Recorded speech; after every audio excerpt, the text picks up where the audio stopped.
Bismillahirrahmanirrahim.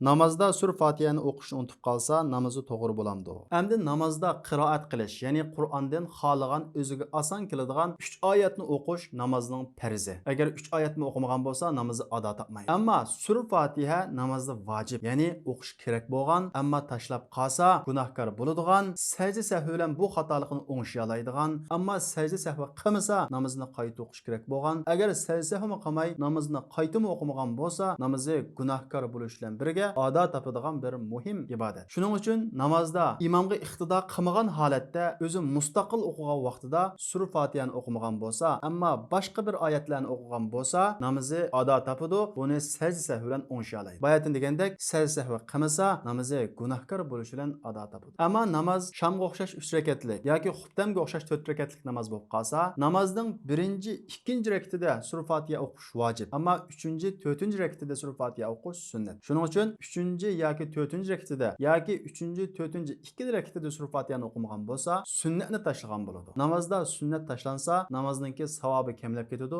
ammo sajda sahvi ketmaydi.